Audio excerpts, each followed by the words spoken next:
ഉത്തരാഖണ്ഡിൽ മേഘവിസ്ഫോടനമുണ്ടായ ധാരാലിൽ രക്ഷാദൌത്യം ഇന്നും തുടരും. 60-ലധികം പേർ അവശിഷ്ടങ്ങൾക്കിടയിൽ കുടുങ്ങിയതായി നിഗമനം. ഇതുവരെ 190 പേരെ രക്ഷപ്പെടുത്തിയതായി മുഖ്യമന്ത്രി പുഷ്കർ സിംഗ് ധാമി അറിയിച്ചു. മേഖലയിൽ കുടുങ്ങി 28 മലയാളി സംഘത്തെ എയർലിഫ്റ്റ് ചെയ്യാൻ ശ്രമം നടക്കുകയാണ്. വിനീത വിജി ഏറ്റവും പുതിയ വിശദാംശങ്ങളുമായി ചേരുന്നുണ്ട്. വിനീത, ഇന്നത്തെ രക്ഷാദൌത്യത്തിന്റെ സ്വഭാവം എങ്ങനെയായിരിക്കും എന്ന കാര്യം വിനീത നേരത്തെ വിശദീകരിച്ചിരുന്നു. ഒരുപാട് വെല്ലുവിളികൾ ഇപ്പോഴുമുണ്ട്.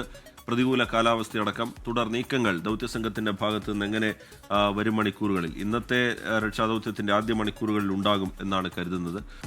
തീർച്ചയായും ടി കെ, ഇവരിപ്പോൾ ഗംഗോത്രിക്ക് സമീപമാണ് ഈ മലയാളികളുണ്ട് എന്നാണ് നമുക്ക് മനസ്സിലാക്കാൻ കഴിയുന്നത്. അവരവിടെ സുരക്ഷിതമായി തന്നെ കഴിയുകയാണ്. അവരെ അവിടെ നിന്ന് എയർലിഫ്റ്റ് ചെയ്ത് സുരക്ഷിതമായി മറ്റൊരു സ്ഥലത്തേക്ക് എത്തിക്കുന്നതിനുള്ള നടപടികൾ ഉടൻ തന്നെ ഉണ്ടാകുമെന്നും അറിയാൻ കഴിയുന്നുണ്ട്. ഏതാണെങ്കിലും ഈ മലയാളികൾ 28 പേരും സുരക്ഷിതമായി ഇരിക്കുന്നുണ്ട്. അതിൽ ആശങ്കപ്പെടേണ്ട ഒരു സാഹചര്യം നിലവിലില്ല. പക്ഷേ എങ്കിൽ പോലും ഇപ്പോഴും അവിടെ പല മേഖലകളിലും ഈ റെഡ് അലേർട്ടും മഴയും ഒക്കെ തന്നെ തുടരുന്ന ഒരു പശ്ചാത്തലമുണ്ട്. അതുകൊണ്ട് തന്നെ എത്രയും വേഗം അവരെ സുരക്ഷിതമായ നാടുകളിലേക്ക് എത്തിക്കുക എന്നുള്ളത് തന്നെയാണ്. അതിനാവശ്യമായിട്ടുള്ള എല്ലാ നടപടിക്രമങ്ങളും ഇതിനോടകം തന്നെ സ്വീകരിച്ചിട്ടുണ്ട് എന്നാണ് നമ്മൾ അവിടെ നിന്നുള്ള പ്രാദേശികമായുള്ള ജില്ലാ ഭരണകൂടവും ഒക്കെയായി ബന്ധപ്പെടുമ്പോൾ നമുക്ക് അറിയാൻ കഴിയുന്നത്. ഇപ്പോഴും രക്ഷാപ്രവർത്തനങ്ങൾ, ഈ ദുരിതാശ്വാസ പ്രവർത്തനങ്ങളെല്ലാം വളരെയധികം ഊർജിതമായി തന്നെ പുരോഗമിക്കുകയാണ്. ഇന്നലെ രാത്രി ഏറെ വൈകി മുഖ്യമന്ത്രി പുഷ്കർ സിംഗ് ധാമി ഈ പ്രശ്നബാധിത മേഖലകൾ സന്ദർശിച്ചിട്ടുണ്ടായിരുന്നു.